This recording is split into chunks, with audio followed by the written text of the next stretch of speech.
A psalm with a reason to give thanks for this Thanksgiving week.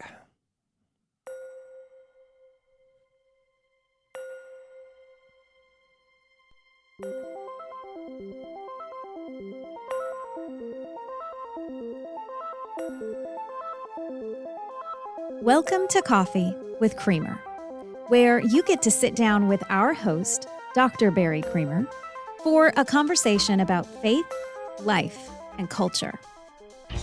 We'll look at old ideas through a new lens, turn those culture wars on their head, and paint a picture of the way things could be. If you like your thinking deep and your coffee hot, pull up a chair. You're in the right place.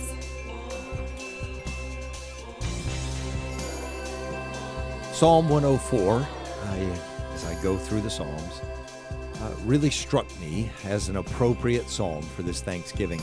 I have been in it for a couple of weeks. I spoke the first time through it in a sermon a few weeks back, and really chose then to say, we need to share that during Thanksgiving week. It is a really, for me, it was a very powerful conviction, reminder of why giving thanks is so worthwhile no matter what's going on in life. And there are a lot of psalms that invite us to do that, but for reasons that strike me differently than this psalm did. And so I want to share this one with you. I think it comes in 4 parts. It's 35 verses long, a little long. And so I'm going to try as much as I can to give you the big pieces of why it goes the direction it does, and as much as possible, allow the verses to convey their own message, the meaning of the words to carry themselves.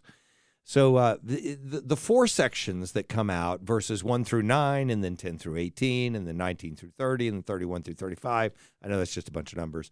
But 4 pieces that are distinct enough that it doesn't take any complicated analysis to recognize where the changes are in what's being talked about.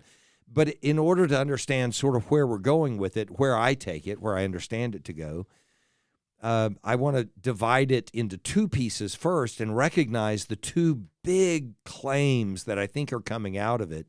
One, that time, the way time goes, demonstrates that God makes things right. And he uses that imagery in several different ways, but one of them just has to do with the fact that once God has begun to do something, he finishes it. And in finishing it, makes it right. So time demonstrates that God makes things right. And it does continuously demonstrate that, but really what I'm saying is it demonstrated that and therefore continues to show us that it's the case.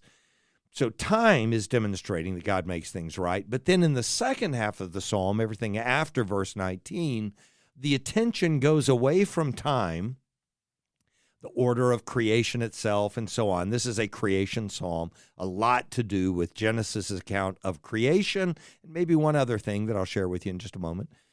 But then the emphasis changes entirely to the content of that creation. It follows a lot the pattern of Genesis 1 that has to do with the world being without form and void, and I think the nature of Genesis 1 dividing the creation act itself into the first 3 days of giving it form, giving it some way of being, so separating light from darkness and the sky from the land and so on, giving it form, but then it's still being empty, it's still void, until he gives it content. It's teeming then with birds and fish, and the whole order of creation testifies to that, as we'll talk about as we go through the psalm itself. So by the time you get to the last half of this psalm, he's talking about all of those elements that occupy the creation, but they're not without order. They have a specific place and way of fitting together that gives testimony that God makes things right. Order, in this case, demonstrates that God makes things right. God fits things. So in the first half of the psalm, God finishes things But in the last half of the psalm, it's the fact that God fits things. And so I'm not going to play off of that language through the whole thing, but I want to get that image into our minds, because the fact that God took the days of creation and led to the whole of creation being here, and then the fact that that whole creation all worked together in such a beautiful way, such a perfect way,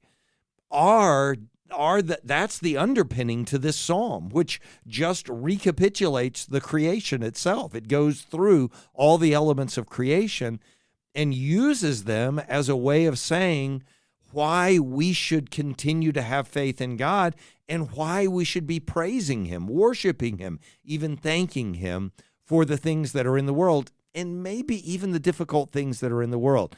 One other thing I'll clarify before I get further into it is this one exceptional oddity, two actually that show up, but they're the same oddity that show up twice in the psalm.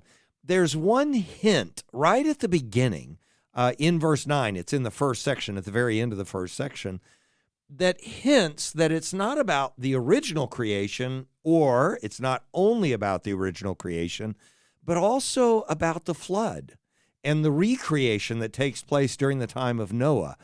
And if you know the stories, you know that Noah's flood is a retelling of the creation of the world. Only this time, instead of Adam, it's Noah, and Noah goes on to sin again. But in recreating that world after the flood, the land appears, and then the vegetation appears, and then the fowl is there bringing the plant. It's a recapitulation of the creation story itself. I'll read just a little of that to us to understand why it's there. But in verse 9, after all of this beautiful language that makes us think, really, at least as we're reading it, I don't know if original readers would have read it this way or not, but the way we're reading it and the way it fits all the language of Genesis 1, it seems for all the world just to be about the creation. And then it says about the oceans, you set a boundary to God, it says, you set a boundary that they, the oceans, may not pass, so that they may not again cover the earth. Well, of course, they do cover the earth in the flood. If you're talking about the first creation, it wouldn't even be true. But if you're talking about the flood story now, it makes sense in light of the original creation, because God sets a boundary and there are seas. But they do cover the earth again. And then after the flood, the same promise is made. I'm not going to do this again. But in that promise, He never is going to let the waters come back. So something might be implied here about redemption. There's something where the collapse of things or the destruction of things has been brought up. And instead of just a creation story, we're having a redemption story. And then again, we have the last half of the psalm where everything is about everything being blessed and good and lights in the expanse of the heavens, and all the contents, they all work together and fit together perfectly. And then this one anomalous statement at the end of the psalm in verse 35, the very last verse, let sinners, they weren't even present in the beginning, in any other verse in the psalm. And all of a sudden there are sinners in the last verse. Get those people out of here, right? So in verse 35, I know that's us too. Let sinners be consumed from the earth, and let the wicked be no more. That's how he chooses to conclude a creation psalm. What on earth is going on with this? So that's what the fact that those two little, one so subtle, you might not even notice it if you're not really studying it. The other so obvious, you can't ignore it, that invites you to go back and read the rest of the psalm differently, that allows us, I think, to understand what the message of this psalm is actually about. Not just a sort of light, I want to use the word esoteric, sort of detached from everything in reality. Let's just get in a dark room and focus on how great creation is and sing that back to God. That would be worth doing, absolutely worth doing. But you understand what I mean by saying it's sort of an esoteric type of worship. It's out of the context of everything else. That's not how this psalm is given. I think in a very real world, meaning the world we exist in, I think we're supposed to read this psalm and understand something about why we worship God the way we do right now in the world this way. Why do you do that? So let's get to the psalm, starting in verse 1. About the creation or the recreation. Here are the words, bless the Lord. The first 9 verses. I'm going to do this first section, which is about God using time to teach us that he finishes things, that he makes things right, okay? So we're going to do it in 2 sections, verses 1 through 9 and then 10 through 18. In verses 1 through 9, bless the Lord, O my soul. O Lord my God, you are very great. You are clothed with splendor and majesty, covering yourself with light as with a garment, stretching out the heavens like a tent. You can hear the creation account in this, right? Creating the firmament, stretching out the heavens like a tent. He lays the beams of his chambers on the waters. He makes the clouds his chariot. He rides on the wings of the wind. He makes his messengers winds.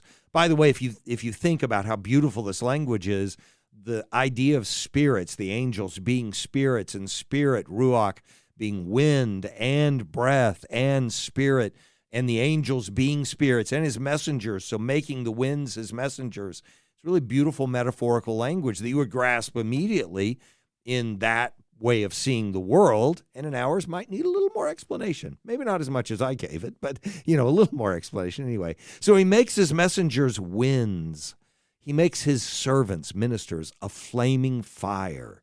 He set the earth on its foundations, creation, so that it should never be moved. You covered it with the deep as with a garment. Here are the waters covering everything. The waters stood above the mountains. At your rebuke, they fled. At the sound of your thunder, they took to flight. Maybe all he means here, I'm reading it as a person going through the psalm. I'm not reading it and saying, well, maybe you're supposed to take it this way. Maybe you're supposed to take it that way. I mean, we're reading it right now and thinking, oh, maybe this is just a description of the creation, and he causes the waters to flee, and he separates the land from the sea, and then decides to create the landscape in it. So maybe the third day is going on, right? The waters stood above the mountains, but at your rebuke, they fled. At the sound of your thunder, they took to flight. The mountains rose, the valleys sank. It's just magnificent imagery of the creation. The mountains rose, the valleys sank down to the place that you appointed for them, and you set a boundary that those waters may not pass, so that they might not again cover the earth. And in that moment, we realize, oh, wait a minute, I was thinking we're going through Genesis 1. Genesis 1, this part of the account, in the beginning God created the heavens and the earth. The earth was without form and void. I'm reading from Genesis 1. And darkness was over the face of the deep. Here's God setting his chambers over the seas, over the deep. And the Spirit of God, he makes his ministers a spirit, right? A wind. And the Spirit of God was hovering over the face of the waters. That's where he puts his chambers. And God said, let there be light. And there was light. And God saw the light, that it was good. And God separated the light from the darkness. And God called the light day, and the darkness he called night. And there's evening and the morning the first day. And God said, let there be an expanse in the midst of the waters. He stretches out the heavens like a tent, is how the psalm describes this moment, or this comparable moment. Let there be an expanse in the midst of the waters, and let it separate the waters from the waters. Remember, in the original creation, the waters are being separated, and it creates the space of the heavens. And so he made the expanse and separated the waters that were under the expanse from the waters that were above the expanse. And it was so. And God called the expanse heaven. And there was evening and there was morning the second day. And God said, let the waters under the heavens be gathered together into one place. So now the mountains are going to appear. The dry land is going to emerge, and the valleys are going to become their place. And so God said, let the waters under the heavens be gathered together into one place, and let the dry land appear. And it was so. God called the dry land earth, and the waters that were gathered together he called seas, and God saw that it was good. In this beautiful creation, God does all of those things that are described in Psalm 104, 1 through 9 as well. And the waters are now assuaging from the dry land so that there's dry land, as there's going to be after the flood as well. So the reality is we could just be describing the creation and God, deciding the land is going to appear and it's not going to be covered anymore. And then as it describes it in Genesis 6, changing his mind, because that's how it describes it. I think it's an anthropomorphism for sure. But it is him saying, now I have to judge these people I wanted to bless. And so it uses that language about God deciding, regretting that he had made man, or repenting that he had made man, whatever language you want to put on it. He's still thinking differently about man. And so in that moment, not because he didn't know, of course he knew, he's omniscient, he's omnipotent, all of those things are unquestioned in my mind. But because of that, he does flood the earth, and maybe it's just a changing of the mind. But I think that as we're reading these first 9 verses of Psalm 104, we're supposed to hear the creation, think about this poetic. I know Genesis 1 is poetic language, but this is a poetic description, a metaphorical description. So we get all of these beautifications in our mind of what's going on in those moments of creation. We read all of this thinking of the creation, and then I think we're supposed to read in verse 9, you set a boundary that they may not pass. Ooh, yeah, God created the dry land so that they might not again cover the earth, and think to ourselves, oh, wait, I thought this was the creation, but this was the recreation. This was how beautifully God created the world in Noah's day, after he had destroyed the world. And then I think we're supposed to look at verses 10 through 18, which are still about this part of creation, how magnificently he brings all these things together to understand what he's accomplished. So in Genesis 1, the part of the creation that's described here is starting in verse 11. God said, this is Genesis 1, the part I think that's going to follow now in Psalm 104, 10 through 18, what I'm about to read to you. In Genesis 1, it's this. And God said, let the earth sprout vegetation, plants yielding seed, and fruit trees bearing fruit in which is their seed, each according to its kind on the earth. And it was so. The earth brought forth vegetation, plants yielding seed according to their own kinds, and trees bearing fruit in which is their seed, each according to its kind. And God saw that it was good. You hear the abundance that's being described just in the creation account of Genesis 1. I'll put it in the context of that destruction I was talking about a moment ago in just a second. But the psalm itself, Psalm 104, describes all of that, I think, this way in verse 10. You make springs gush forth in the valleys. They flow between the hills. They give drink to every beast of the field. The wild donkeys quench their thirst. Beside them, the birds of the heavens dwell. They sing among the branches. From your lofty abode, you water the mountains. The earth is satisfied with the fruit of your work. You cause the grass to grow for the livestock and plants for man to cultivate, that he may bring forth food from the earth, and wine to gladden the heart of man, oil to make his face shine, bread to strengthen man's heart. The trees of the Lord are watered abundantly. The cedars, this is an emphatic statement, the best trees, the cedars of Lebanon that he planted. In them the birds build their nests. The stork has her home in the fir trees. The high mountains are for the wild goats. The rocks are a refuge for the rock badgers. The abundance, of course, makes perfect sense in light of the original creation as well. But because of the words that he's caused the waters to have a line, a boundary, so that they can never again cover the earth, then you hear Noah being able to release the animals into these places where God has created a new Eden. I mean, he's created a place with mountains and valleys, but where God himself is still watering the mountains and the springs are gushing forth and the grass is growing abundantly and the trees are putting out their fruit and all the animals are finding their home in it. there was a time of destruction.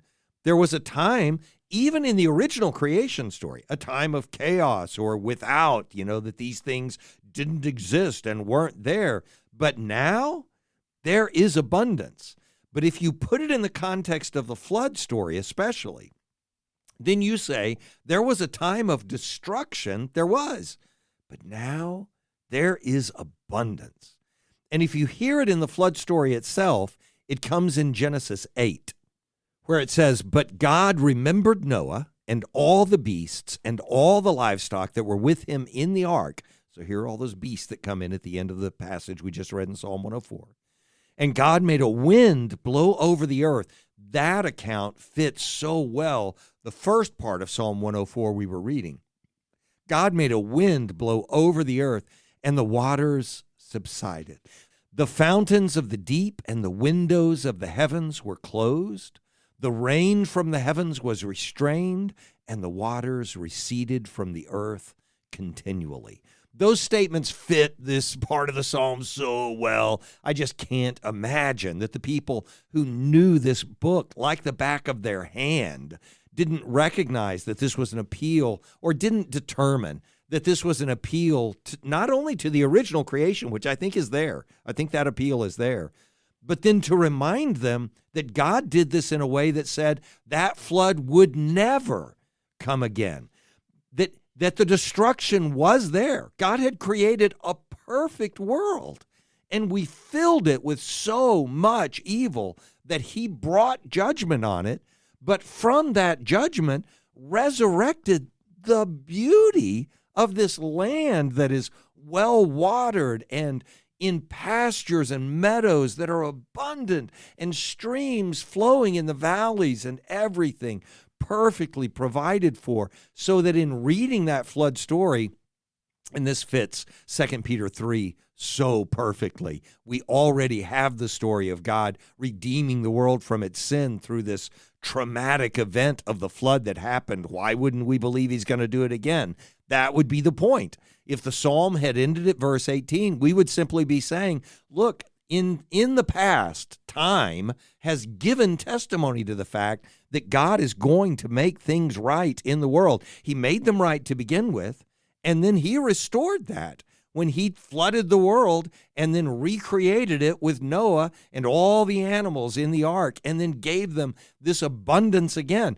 You and I both know that didn't result in the redemption of the world permanently. Noah becomes Adam immediately. I'm going to take the fruit too. He just took a different kind of fruit, right? I don't know. Maybe it's the same kind. We don't know for sure what kind it was. Whatever, the point is, Noah fails, yeah, but God didn't fail to make the world new. He made it new. So time has given testimony that God makes things right. God fixes things. God comes and repairs things that were wrong, and we have the testimony of that in history. That's not the end of the psalm, though.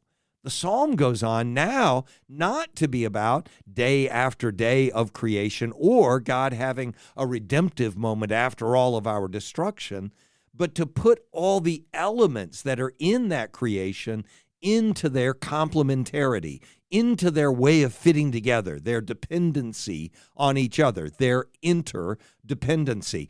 And to use that as a way of saying, can you not look at how beautifully, how in such complexity this world fits together and works in the way that it does, and see that God makes things right? Doesn't the order of the creation itself testify that God makes things right? I know, and you know, there are things that are out of order. I know, and you know, there are earthquakes and tornadoes and all kinds of things that happen so that people who have no blame in the moment are suffering because of what's going on in the world. I know, and you know that, and we're going to have to figure that out. Hence verse 35, by the way, if you want a preview of where we're going, of course. But the point in the psalm is to say, we recognize, and think about this for a second, we recognize that those things are wrong because so many things are right. We expect the world to function the way we know it ought to because of the testimony of how often it functions exactly that way, in the right way. Things work. And so the description of that comes starting in verse 19 in Psalm 104. But let me read it to you in the filling the earth, in the giving it content part, where it was void, but now it's going to have content. So the fourth, fifth, and sixth days, what this is about.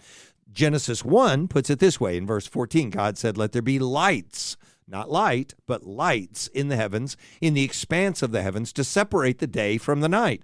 So in this creating content, there is inherently built into it a creation of order, the way things are going to work. Here are the lights that are going to cover the day. Here are the lights that are going to cover the night. So there's a way of things fitting together. So separates the day from the night. Let them be for signs and for seasons and for days and years, and let them be lights in the expanse of the heavens to give light upon the earth. They have a purpose. It's not just time now, but we're going to create an order that's going to work together like a clock, clockwork creation here. Verse 15, "And let them be lights in the expanse of the heavens to give light upon the earth. And it was so." This is in Genesis 1 I'm reading. "And God made two great lights, the greater light to rule the day and the lesser light to rule the night, and the stars. And God set them in the expanse of the heavens to give light on the earth." It's so hard for me not now to pause and give a brief lecture on astronomy. But anyway, in verse 18, "To rule over the day and over the night, and to separate the light from the darkness. And God saw that it was good. And there was evening and there was morning, the fourth day.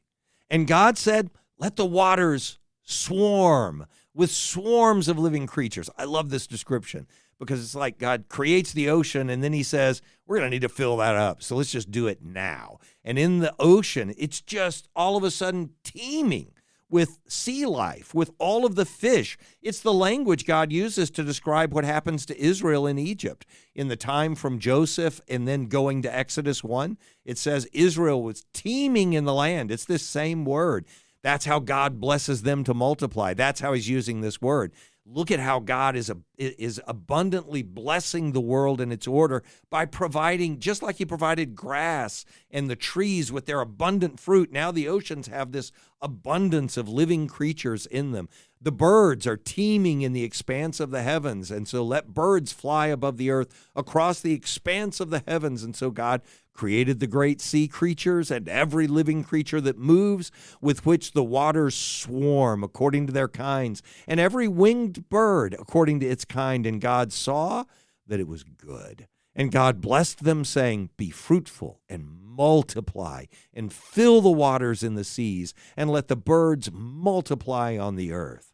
So in verse 19 of Psalm 104, it picks up this way. He made the moon to mark the seasons. So now everything is setting lines for how and where and when things are supposed to happen. And they're going to happen in their proper order. He made the moon to mark the seasons. The sun knows its time for setting. You make darkness and it's night. When all the beasts, here's part of the order, when all the beasts of the forest creep about. As I'm reading this, hear him saying, we go to bed at night and all the animals come out and they go do their thing. They go do their job. I got to go eat that. I got to go over here. And then they go back home. And then we come out in the daytime and we occupy the same place. They were, but we're there at a different time. And then we go back to bed and they come back out. It's just this amazing clockwork. I know how simplistic that is. I realize how silly it sounds, but it's also really beautiful. And when you think about even your home where you are, all the things that are going on while we're not paying attention to it. This is the point. This is what makes it beautiful. It's not a coincidence that the animals come out when we're not there. I know that. That's not the point. The point is you're sleeping at night while God is still causing the world to do all of the things it does. And while the animals are sleeping, they're not thinking, boy, I hope those people are doing what they're supposed to be doing. They're not thinking anything about you. They're just going to sleep. But God's thinking about you. That's the thing. You're not thinking about all the other things that are happening in the world that God is thinking about when you're not. That order is what I'm talking about here. Okay, back to the verses. So the young lions, they roar for their prey. They've come out, at night. All the beasts of the forest, they creep about. The young lions roar for their prey, seeking their food from God. When the sun rises, they steal away and they lie down in their dens. Man goes out to his work and to his labor until the evening. O Lord, How manifold are your works! In wisdom you've made them all. The earth is full of your creatures. Here is the sea. And this section, it's what forces us to say what the point here is in this section of the psalm, which is not just, oh, it's cool that you put things out there at night while I'm asleep during the day, but to say God is doing things in the invisible part of the world to us. God is active in parts of the world we don't even think about existing. We barely see past the end of our nose. And God is at work on the other side of the world. He's at work at the bottom of the ocean when all we care about is the ship that's slipping across the top of it. So here's how that goes in verse 25. Here is the sea, great and wide, which teems with creatures innumerable. Think about their way of seeing the world. The sea is the chaotic place where God's barely even in charge. Maybe Baal's in charge there. But on that sea, it's God who is at work. So here's how he says it again. Here is the sea, great and wide, which teems with creatures innumerable, living things both small and great. So there go the ships and Leviathan, which you have formed to play in it. The point here is that God, nothing exists. None of those elements exist unless God is giving them their provision. None exists apart from God's constant provision. And the emphasis on that comes in the next 4 or 5 verses. These all look to you, starting in verse 27. These all, Leviathan, the thing we don't even see in the bottom of the ocean down there. These all look to you to give them their food in due season. When you give it to them, they gather it up. When you open your hand, they're filled with good things. When you hide your face, they are dismayed. When you take away their breath, they die and return to the dust. When you send forth your spirit, they're created. Here's another little nod toward the recreation instead of just creation. When you send forth your spirit, he says in verse 30, they are created, and you renew the face of the ground. But in this case, he had gone back and described how intimately God has created the world so that all the elements fit together and rely on each other, depend on each other, work within their seasons with each other to give a demonstration that in the order of creation, God sets things right. He makes them right. Nothing is happening that isn't a part of that creation. The Lord does good things that we don't see and we don't understand. It's like there's our world that we're living in, and then there's another world that God is also ordering that supports this world. It's like that. He doesn't use that language, but it's like that. We would have no idea what all's involved in it. And the more we've done with astronomy to look out into the heavens, or with microscopy to look down at the little tiny beings or particles of beings that form our entire world, the more we realize how much more complex the interdependencies and complementarities are that make the world work the way it does. I mean, who knew we had a biome living inside of our stomachs that makes it possible for us to exist in a healthy state? And yet here we are, depending on billions of little creatures living inside of us to make things work for us. God is the one who put all that order together, and it's what helps us to be able to see. Well, that's what the very end of the psalm talks about. So that's what we go to now. The last 5 verses, starting in verse 31. And this is a reason to praise him, even when the earth does tremble. And this is the point, that God set the earth on its foundation so that it would never be moved. That's how the psalm opened up. And now we're going to be describing it in a way that makes the mountains shake. The earth trembles whenever God just looks at it. That's all he has to do. So it's not contradictory. It's the same psalm. You know, it's a beautiful language to say, we know you have made the earth what it is.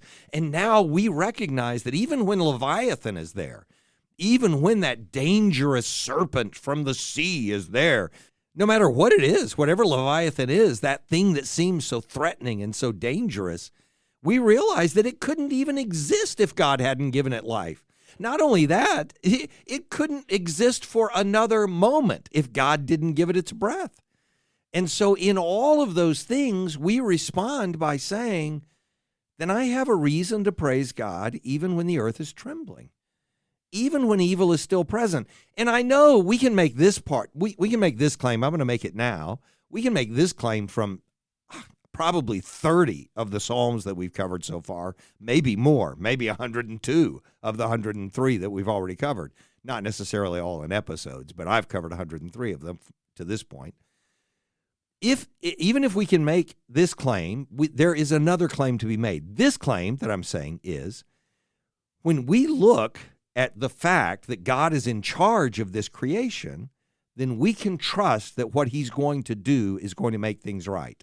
This is the time part of the argument. In the creation, God made things so beautiful. We recognized how wonderful it was. And then we blew it. And all this evil showed up in the world. And oh no, what's going to happen? He's going to make it again. He's going to flood the earth and he's going to start again. And Noah's going to see that God is still in charge because, oh my soul, look at how magnificent the world is again. The mountains are emerging. The valleys are filled with streams. The hills are covered with the grass for the animals that are coming off my ark. And wow, God, this is beautiful. So time gives us this testimony that says, no matter how bad things seem now, hang in there because he's going to make it right in the end. That is an important part of redemption's story. That is an important part of our prayer. How long, O Lord, until you make these things right? This psalm, though, does one thing beyond that. In verses 31 through 5, it says it this way: May the glory of the Lord endure forever. May the Lord rejoice in his works, who looks on the earth and it trembles. This is not for a different day. This is for now. God looks on the earth and it trembles. He touches the mountains and they smoke.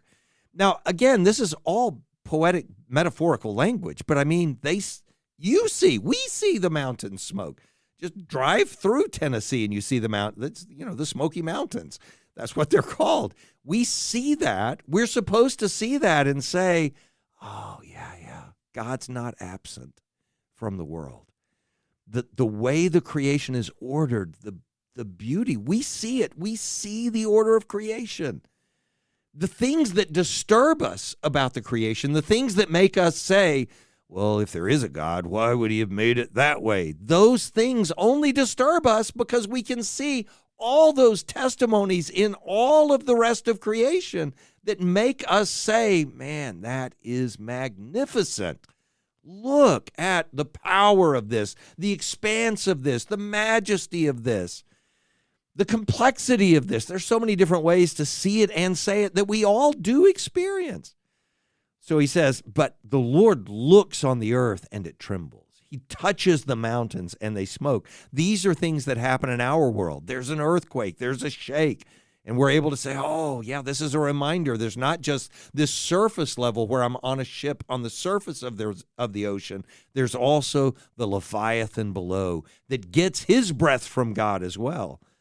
Therefore, I will sing to the Lord as long as I live. I will sing praise to my God while I have my being. May my meditation be pleasing to him because I rejoice in Yahweh.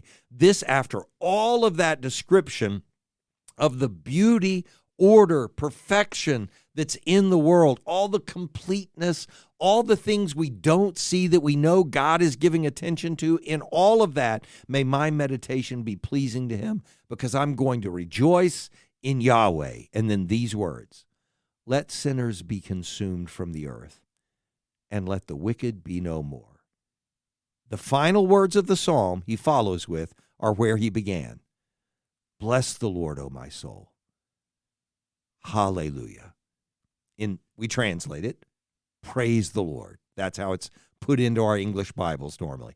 But it's the word hallelujah. That's how he concludes the psalm. Here's my praise for God, where I'm acknowledging again, yeah, there is evil in the world. And we can try to soften it and avoid it. Well, it's just for those few really wicked people. No, I mean, sin in the world means evil in the world. It means suffering in the world, sinners in the world. means the confrontation with all of those evils that have come into our life. They come into our lives mostly through human interaction. That's where we experience it. And we all know we have brought that misery to others. And when we brought that misery to others, we're the ones they're praying about. Oh, Lord, how long until you make things right and eliminate the world of that evil Barry Creamer? That's the prayer of others. Daisy's nodding in acquiescence as I pray the prayer. The point is that, we're all the sinners. I know we're all the sinners. We all recognize this is not just picking out people we don't like. This is all of us. This is all the evil in the world that we're talking about. Let them be consumed from the earth. Let the wicked be no more, meaning this time, make the earth right. Why can we have confidence that would be? The thing he adds to the idea that in the past, we've seen God make wrongs right. We saw him flood the earth and create a new world with Noah. We've seen God make things right with the judgment of the wicked in the past. Time has taught us that if we wait long enough, God will make things right again. That's true. But what he adds to that here is that the order of creation that we experience every day, every time we take a breath and are again satisfied with the next moment of our being, every time we eat a bite of food, we should be thinking to ourselves, God, thank you for this abundance. We're way too unappreciative of how much God does to provide for us. I have a friend who always gives thanks to God for making the world in color instead of black and white, because we get to see color. Do you realize how magnificent the colors are you see every moment of every day? If you're colorblind, I apologize for this portion of the discussion. But you know what I mean. It's beautiful. It is beautiful that we get to see things in color, that we get to hear sounds that are dynamic, that we get to smell things that are floral or rancid, and that we get to experience the contrast to that. Our experience in this life is a testimony to the well-ordered nature of creation. And again, those moments that cause us to detest what's happening in the world right now only cause us to detest it because we've experienced so much time and so much of the normality that knows that God has created an orderly and beautiful world. In that testimony, the order of things, we have this evidence of a reason, not just to praise God in the future when he makes things right, but to praise a God who exists now and will make things right in the future. He's giving things their breath. This does not, I find it to be an error to say to ourselves, oh, well, God is giving breath to sinners, so the sin must be okay. That is to me exactly the same as saying, why not sin the more that grace may abound? That's not the point. The point isn't God needed sinners in order to make his act of redemption apparent to everyone. I don't understand that to be the point. As I'm reading it, I understand him to be saying, you can still thank me for this world because not one part of it could continue to exist if I weren't giving it breath. And because of that, you can count on me making it right. Not you can count on it being made right and hold out for that day, but you can count on the me who is with you right this moment. You can count on me to make it right. You may have a hard time giving thanks for an event. That's fine. I understand that. Yeah, in everything give thanks to God. In everything recognize that God is still keeping us in this beautiful, ordered world where the testimony is that he's going to make everything right. So when he says that second time, bless the Lord, O my soul, praise the Lord, even the most difficult things in this world are still in his world. So we can worship him because we know he is greater than they are. Not because they're good, because they're in his world, but because we know he is greater than they are, because it is still his world. And we know that God will fit things together. He'll do it someday, but because we see what he's done in the past, And because we see the order he has put in creation, we know it today. So we give him thanks today.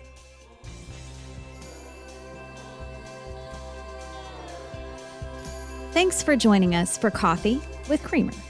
Your cup of coffee may be finished, but we are not. Come back next week for a refill as we sit down to examine a new set of ideas and cultural issues. Don't miss an episode. Subscribe wherever you get your podcasts or visit our website at barrycreamer.com. Until next time, keep your mug hot and your mind sharp.